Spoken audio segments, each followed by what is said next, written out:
"Get on the ground. Now." Marcus Alden had just clicked the gas cap shut when the light hit him. White, blinding, aimed straight at his face like a weapon. "I said get on the ground. I'm not doing anything. I'm pumping gas. Did I ask for your life story? Down. Now." 2 officers. A rest stop off Interstate 75, somewhere in the flatlands outside Cumberland County, Tennessee. Nothing around for miles but pine trees, a dead possum on the shoulder of the road, and a gas station sign missing half its letters. Sergeant Roy Duncan came around the hood of the cruiser, with his hand already resting on his holster, not gripping it, just resting. The way a man rests his hand on something he's certain belongs to him. "Cuff him," Duncan said. Officer Chase Bellamy, 23 years old and 6 months out of the academy, grabbed Marcus by the collar and drove him face first into the side of his own car. The metal was still warm from the engine. It bit into his cheekbone. The cuffs bit into his wrists a half-second later, ratcheted 3 clicks past necessary. "You people always got something to prove," Duncan muttered, close enough that Marcus could smell chewing tobacco on his breath. "Tonight it's going to cost you. No warrant, no probable cause, no reason at all. Just 2 badges and a black man standing alone at a gas pump at 11:40 at night."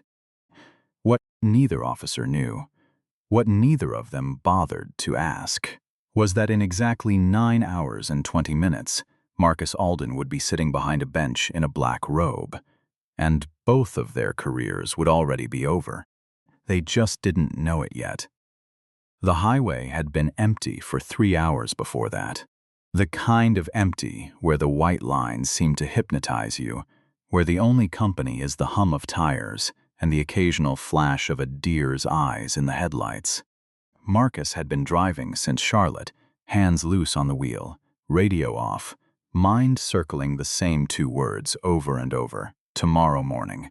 Tomorrow morning he would put on a robe for the first time, not as a costume for a mock trial, not as a rehearsal, but as the real thing. The Honorable Marcus Alden, United States District Judge, Eastern District of Tennessee. His name freshly engraved on a brass plate. A garment bag hung from the hook above his back seat, still wrapped Dye-Jenner's Cleaners plastics. The robe inside pressed and waiting like it already knew who it belonged to. He had spent 19 years building toward that chair. 4 years at Morehouse on a scholarship that covered tuition but never quite covered food, so he learned to make a $5 bag of rice last a week.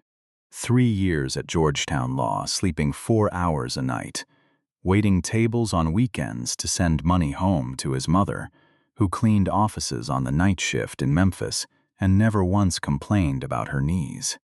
12 years after that as a civil rights attorney. Depositions in windowless rooms, 600-page briefs. Clients who called him at 2 in the morning, crying because nobody else believed them, because nobody else would take their case for the price of hope alone. And pinned to the collar of his shirt, small enough that most people never noticed it, was a tiny brass torch, a lapel pin from his law school graduation, the only thing of his father's he had left, because his father hadn't lived to see him walk across that stage. Marcus touched it sometimes without realizing he was doing it.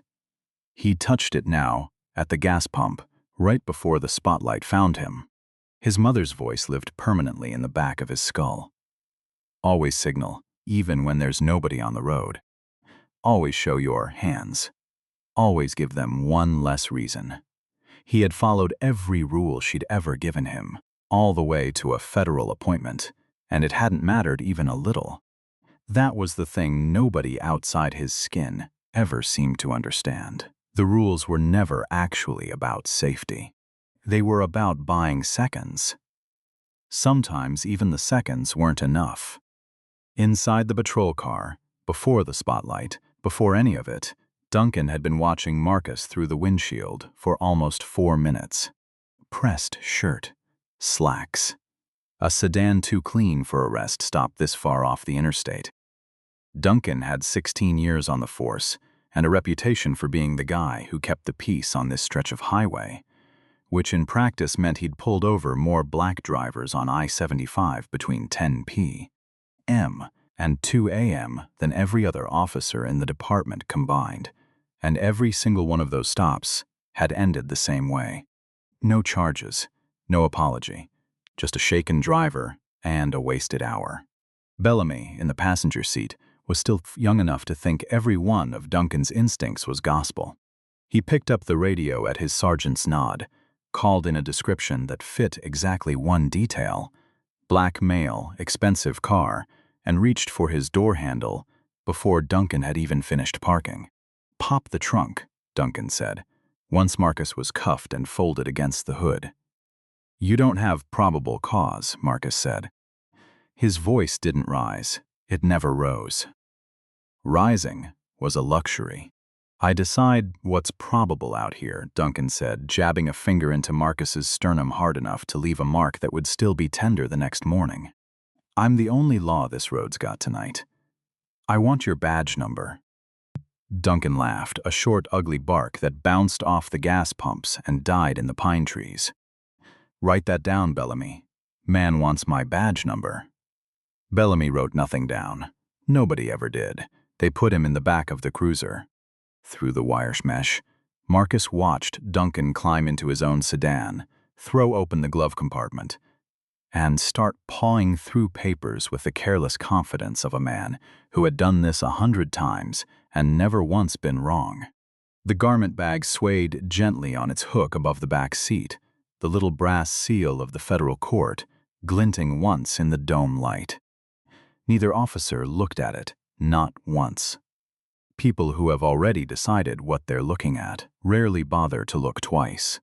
The drive to the county lockup took 14 minutes. Marcus counted every one of them, the way he had once counted every objection in a 6-week trial, because counting was the only thing he could still control. Duncan talked the whole way, mostly to himself, mostly about how difficult people made things harder than they needed to be. Bellamy twisted around every 30 seconds to stare through the mesh, not with concern, with curiosity. The way a boy studies something he's caught in a jar and hasn't decided whether to keep. At the station, the desk sergeant, a heavy-set man named Walt Higgins with reading glasses pushed down his nose, barely glanced up from his monitor. "What we got?" "Uncooperative individual, rest stop off 75, Duncan said. "Nice car, no explanation, got mouthy when we asked questions." Higgins looked at Marcus, looked at the suit, looked at the handcuffs. Something crossed his face for exactly 1 second. Not quite doubt, not quite recognition, just a flicker of a man, wondering if the story in front of him matched the story he'd just been told. Then it was gone, filed away under things that weren't his problem tonight. "Occupation?" Attorney, Marcus said. Duncan snorted behind him. "Sure, and I'm the mayor." They fingerprinted him with the deficiency of men who had stopped counting a long time ago. The ink stained the same fingers that 9 days earlier had signed a federal oath. They took his mugshot under a light too harsh for any face to survive with dignity. They measured him at 6'2" and wrote down 6 foot even, a detail so small it meant nothing, and yet Marcus noticed it anyway, because by then he was noticing everything. They emptied his pockets onto the counter. Wallet, keys, phone, and a small brass lapel pin, unclipped from his collar and dropped into a plastic bag without a second glance, the way you'd bag a stone you found on a sidewalk. The holding cell was 8 feet by 10, painted the color of old teeth, lit by a single caged bulb that buzzed at a frequency engineered, it seemed, specifically to prevent sleep. Marcus sat on the concrete bench with his hands on his knees, back straight, the exact posture his grandfather, a janitor in a Memphis courthouse for 38 years, used to hold in the front pew every Sunday. The building don't care who sweeps the floor or who swings the gavel, his grandfather used to say. Only people care about that. And people get it wrong more often than they get it right. Duncan appeared at the bars 20 minutes later, arms crossed, wearing the posture of a man visiting a zoo exhibit he found mildly entertaining. "Comfortable, counselor?" Marcus said nothing. "This whole thing could have ended in 5 minutes. You pop the trunk, trunk's clean, everybody goes home." Duncan picked at something in his teeth. "But you people always got too much pride. I want my phone call. In the morning." Duncan tapped the bars twice, a hollow ring of metal on metal that carried the length of the empty hallway. "Get some sleep."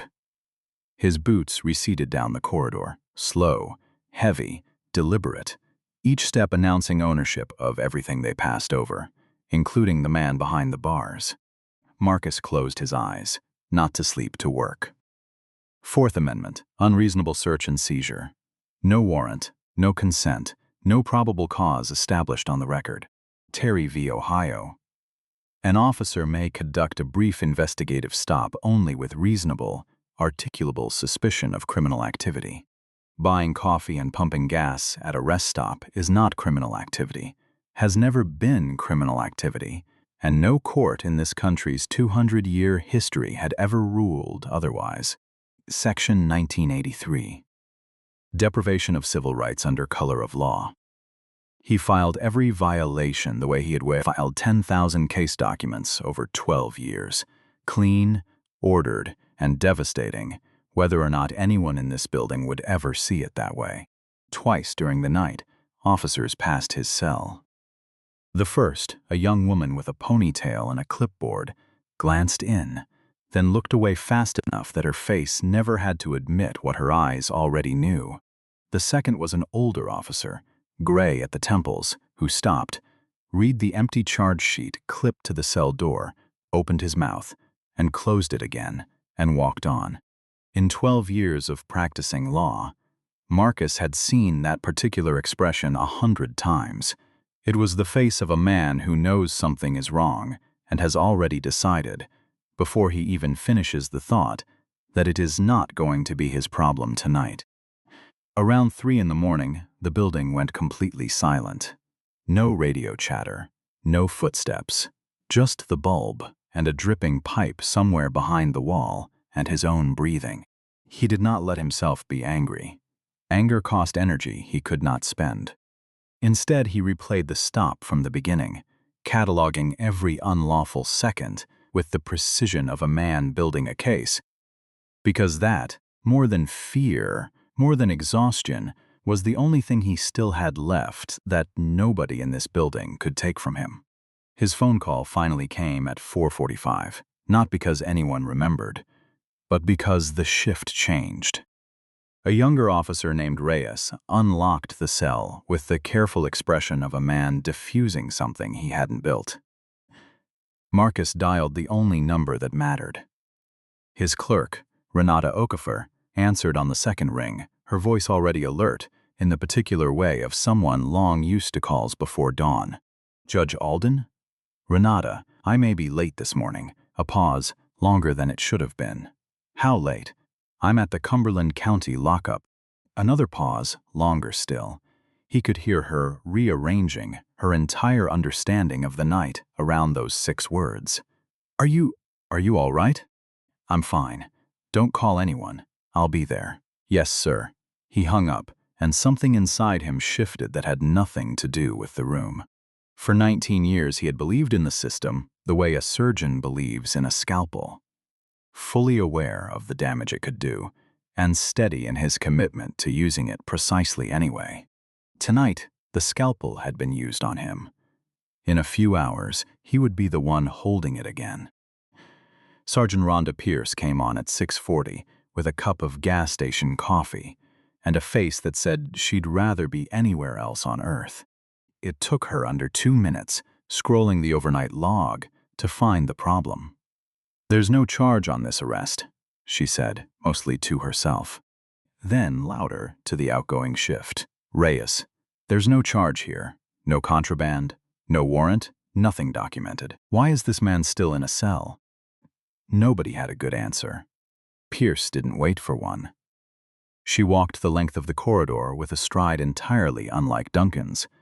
Quick, purposeful, the walk of someone already composing the apology she knew wouldn't be enough. "Mr. Alden, I've reviewed your intake. You're free to go." She stopped, and the next word visibly cost her something. Apologize for the inconvenience. Inconvenience. 7 hours in a cell. Finger printed. Photographed. A bruise already purpling along his jaw. Inconvenience. They returned his wallet, his keys, his phone, and the small brass lapel pin, which he clipped back onto his collar with steady hands before he'd even signed the release form. Bellamy was still at his desk in the bullpen, feet up, scrolling his phone over a breakfast burrito, and he didn't look up once as Marcus walked past the glass. Didn't notice or didn't care, which by then amounted to the same thing. Outside, the morning hit him like a wall. Warm air, birdsong, sunlight. The whole world proceeding exactly as though nothing at all had happened in it overnight. His car sat in the impound lot, unlocked, glove box still hanging open from Duncan's search, papers scattered across the passenger seat. The garment bag hung untouched on its hook. The little brass court seal catching the early light, exactly where it had been for 7 hours, while 2 men searched everything around it and never thought to look up. He gathered the papers. He sat behind the wheel for a long moment, hands resting on leather already warm from the sun, and studied his own face in the rear-view mirror. The crescent scrape along his cheekbone where the car door had bitten in, already darkening into a bruise that ran from cheek to jaw. He did not drive home. He did not drive to a hospital. He drove north on I-75, toward Chattanooga, toward a docket that started at 9 o'clock, whether or not the man presiding over it had slept. At a second, larger gas station, well-lit and busy with the ordinary business of a Tuesday morning, he stopped to wash the dried blood from his face. In a restroom sink, the water running faint pink before it ran clear. He changed into a fresh shirt from the bag in his trunk, knotted his tie in the mirror, adjusted his collar, so it sat just beside the bruise rather than over it. He did not try to hide it. That decision, more than any other he made that morning, would turn out to matter. 43 minutes later, he pulled into the reserved space behind the Joel W. Ferris Federal Courthouse, a squat, dignified building of limestone and glass at the end of an oak-lined street in downtown Chattanooga. A small brass placard bolted beside the space, read, Judd M. Alden, the screws still silver, the paint not yet touched by weather. Andre Vasquez, the security guard who'd worked that door for 11 years, looked at Marcus's badge, then at his face, and did a small, involuntary double take. "Morning, Your Honor." He gestured vaguely at his own cheek. "I'm fine, Andre. Thank you." The hallway beyond was long, marble-floored, lined with portraits of every judge who had ever served the district. 130 years of faces, every one of them white, running the length of the corridor to a single empty frame at the end. His frame. His photograph had not been hung yet. Renata Okafor was waiting outside chambers, 51 years old, a woman with a reputation for flawless preparation and zero patience for excuses. And when she saw the bruise along his jaw, her eyes went wide, then narrow. What happened? Long night. That's not an answer. It's the one I have right now. Walk me through the docket. She followed him into an office, still half unpacked, boxes stacked along one wall, a mahogany desk older than the building itself, a brass nameplate reading the Honorable Marcus Alden, United States. District Judge sitting dead center, like it had always belonged there. 4 matters this morning, Renata said. 2 motions, a scheduling conference, and an evidentiary hearing. She opened the file. The hearing, Grant versus Cumberland County Sheriff's Department, civil rights action. Plaintiff alleges a pattern of racially motivated traffic stops. 16 documented incidents over 11 months. All black motorists, 14 resulting in no charges whatsoever. Marcus's hand stopped, mid-reach for his coffee. Less than a second.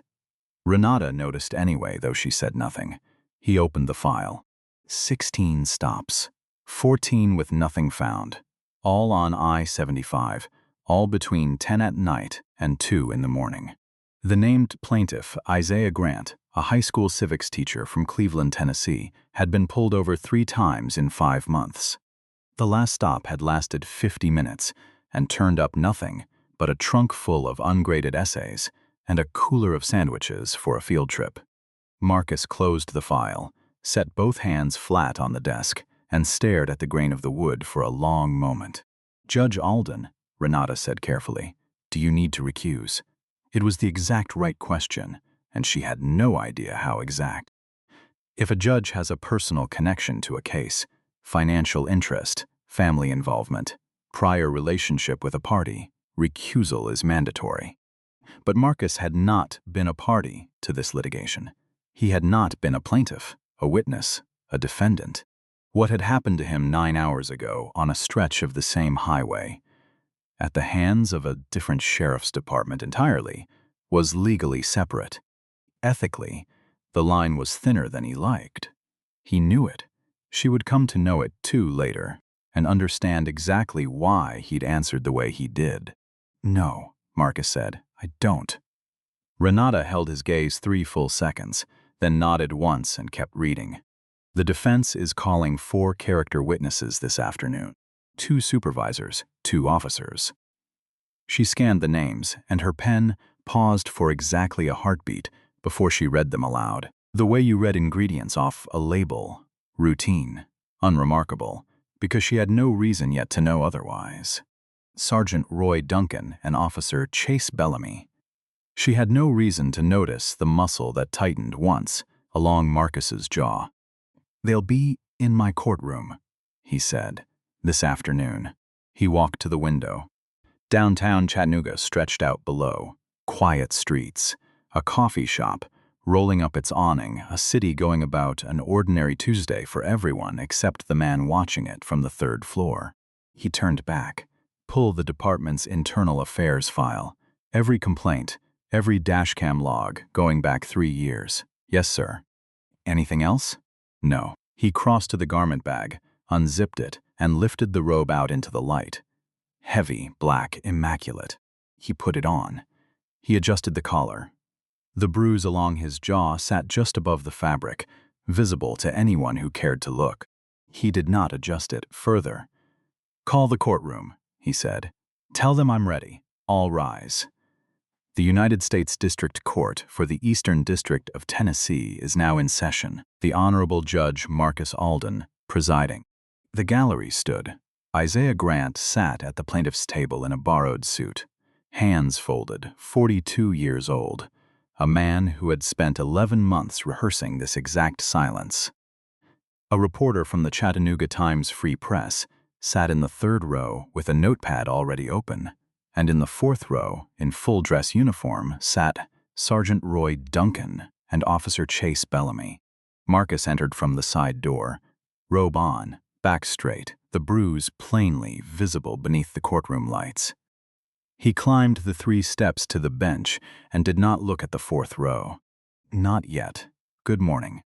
We are here in the matter of Grant versus Cumberland County Sheriff Department, case number 226 CV01094, an evidentiary hearing on the plaintiff's claims under Title 42, Section 1983, alleging a pattern of racially discriminatory traffic stops in violation of the 4th and 14th Amendments. His voice filled the room, steady and unhurried, the voice of a man who had spent 12 years in courtrooms before he ever sat above one. He looked up from the file and let his gaze pass once over the gallery. It landed on the 4th row. Bellamy saw him first. It took 3 seconds, his eyes moving from the nameplate on the bench, to the judge's face, to the cut along his cheek, to the exact shape and placement of a bruise that could only have come from a car door, slammed shut 11 hours earlier by a hand that was, at this moment, resting on the defense table not 15 feet away. His hand shot sideways and gripped Duncan's forearm. Duncan looked up from his phone, annoyed, followed Bellamy's stare to the bench, and the recognition did not arrive all at once. It came in stages, the way ice cracks. First confusion, a face familiar but wrong for the setting, like seeing your dentist at a funeral. Then alignment, the cheekbone, the jaw, the cut, in the exact shape his own hand had made against a car door the night before. His face went the color of paper. Marcus held his gaze for exactly 1 second. Then he looked down at the file and went back to work, because the record, not his own satisfaction, was the only thing that mattered now. We'll begin with a preliminary matter. The defense has moved to exclude dashcam footage from 2 of the incidents in question. Having reviewed the motion, I find the footage properly authenticated and relevant under the rules of evidence. The motion is denied. He did not wait for objection. Plaintiff, call your first witness. Attorney Simone Baptiste, of the Southern Justice Legal Center, rose and called Isaiah Grant to the stand. Grant told his story in a flat, practiced voice, 3 stops in 5 months, always at night, always on the same stretch of highway, always alone. The first time, they'd said his taillight was out. It wasn't. The second, they'd said he matched a description. He hadn't. The third time, they hadn't bothered giving a reason at all. They pulled everything out of my trunk, he said. Essays my students wrote about the Bill of Rights. A cooler of sandwiches for a field trip the next day. They dumped it all on the shoulder of the highway and left it there when they were done. Were you charged with anything? No, ma'am. Were you given a reason for the stop? No, ma'am. In the 4th row, Duncan sat rigid, the muscles of his jaw working under skin gone the color of ash. Bellamy's knee bounced so hard the bench creaked, audible 3 rows back. The second witness, Terrell Sanders, a delivery driver pulled over twice in 3 weeks, described being made to sit on the curb for an hour while officers searched his truck package by package. I called in sick for 2 days after, he said. I couldn't make myself get back behind that wheel. The third, Carla Diamond, a registered nurse pulled over at 1 in the morning, still in her scrubs, described being asked where she'd stolen her own car, a car she'd owned for 6 years, and being made to stand in the cold while an officer ran her plates twice, for no reason he ever gave. Marcus wrote notes in the same neat hand he had used across 10,000 legal pads over 12 years. His face showed nothing. Not recognition. Not the fact that every detail these strangers described, the flashlight, the accusation, the search that found nothing, mirrored his own night from 6 hours earlier, almost word for word. He did not need to show it. The record was building itself, 1 witness at a time, and it did not require his help. The afternoon session filled fast. Word travels quickly in a small city, through parking lot conversations and 100 quiet phone calls, and by 1:30 the gallery held faces Marcus didn't recognize. Retired attorneys, 2 city council members, a cluster of law students from the University of Tennessee. And still, unmoved in the same seats, Sergeant Roy Duncan and Officer Chase Bellamy. The defense calls Sergeant Roy Duncan. Duncan stood. It took longer than it should have. His legs seemed to have forgotten how to carry him with the confidence they'd carried him with at a gas pump the night before. He crossed to the witness stand, placed his hand on the Bible, and swore to tell the truth. His voice cracked on the word, do. The court reporter looked up. Sergeant, please state your full name and rank for the record. Up close, 15 feet away, the bruise on the judge's face was unmistakable. Its shape, its placement, the precise mark a car door leaves on skin when a man's cheek is driven into it by force. Duncan's hands trembled visibly against the rail of the witness box. Grady, he stopped, swallowed, corrected himself, Roy Duncan. Sergeant, Cumberland County Sheriff's Department. Defense counsel, a tall man named Holbrook, walked him through 16 years of service, standard procedures, race-neutral training, all of it clean and rehearsed. That was exactly the problem. Simone Baptiste rose, straightened her jacket, and approached with the unhurried confidence of someone holding a winning hand. Sergeant Duncan, Your department's procedures require documented probable cause before any vehicle search. Is that correct? Yes. I'd like to direct your attention to the incident involving Isaiah Grant on March the 11th. She projected a document onto the screen. This is your department's own incident report. Can you read the stated reason for the stop? Duncan looked at the screen, swallowed, erratic driving.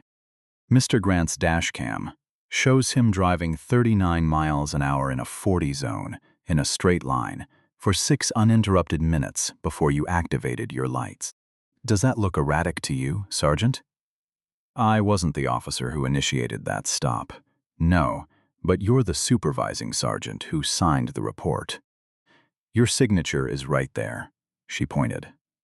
Let me ask a broader question. In the past 12 months, how many stops has your department conducted on this stretch of I-75 between 10 p.m. and 2 a.m.? I don't have that number in front of me. I do, 126. Of those, 98 involved black motorists.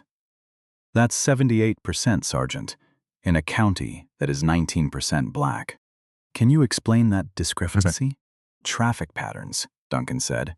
Time of day. Traffic patterns, Baptiste repeated, letting the phrase sit in the air until it curdled.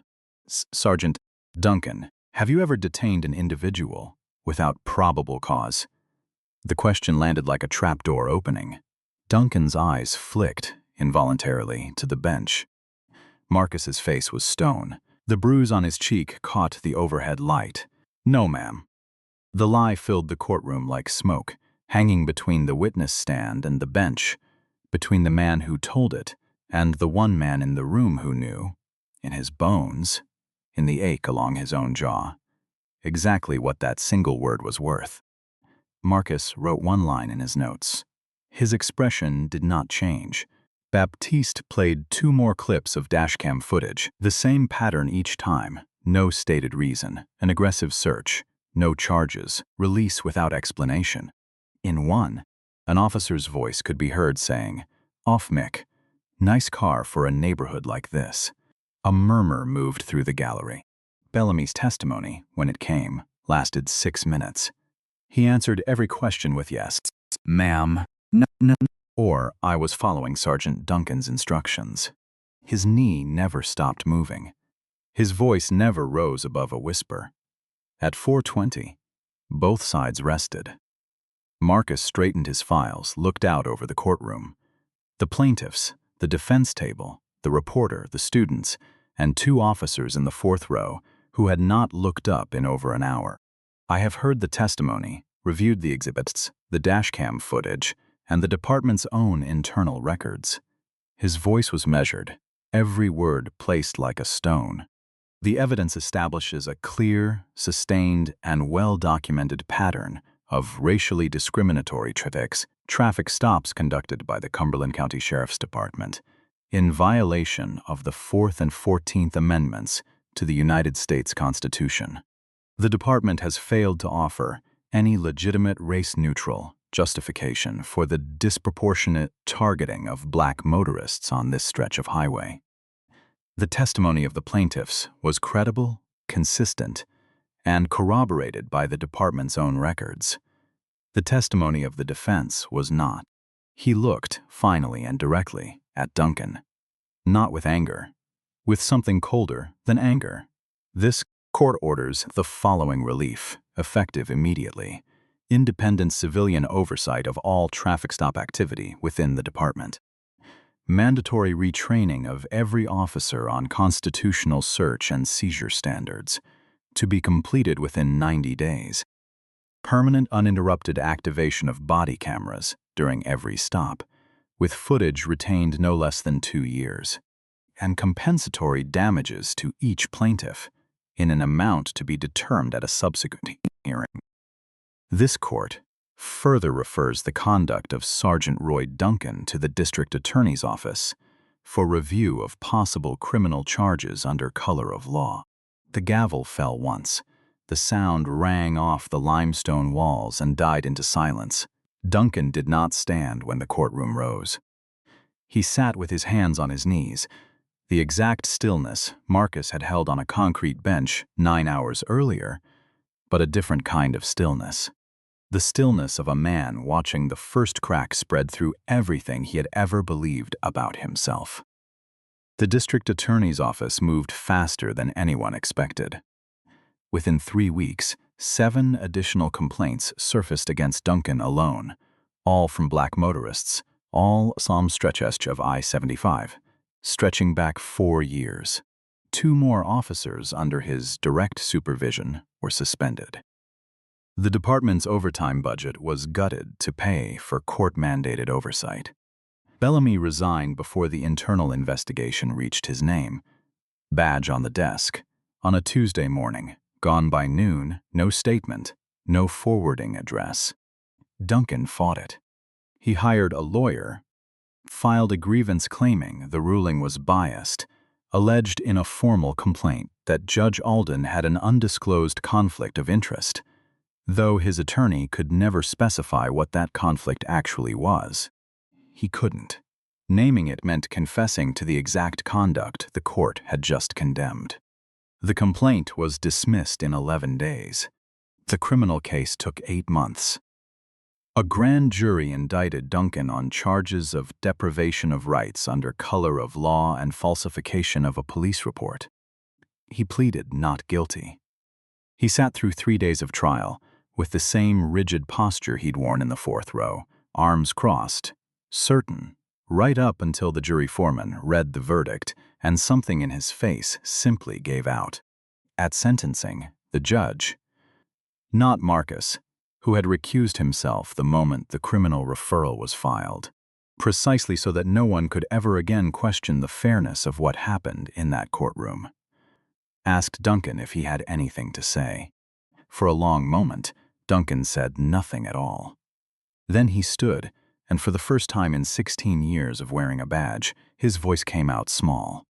"I used to tell myself I was keeping the peace," he said, "that the road was safer because of what I did out there.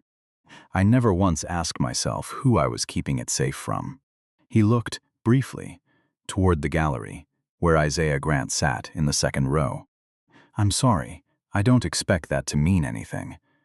I know it doesn't undo 1 hour of what I put people through, but I needed to say it out loud, at least once, before I stopped being able to." It was not absolution. Nobody in that room mistook it for absolution. But it was, for the first time, true. And the truth, however late, however small, was the only thing Duncan had left to offer. He was sentenced to 4 years. His pension was forfeited under the department's misconduct clause. He would never wear a badge again. 6 months after the ruling, the Grant decision was cited in 3 separate civil rights cases across the state. A law professor at Vanderbilt added it to her fall syllabus under a single heading: "The judge who didn't need to raise his voice." The Chattanooga Times Free Press ran a feature that never once mentioned what had happened to Marcus at that rest stop, because he never told them and never would.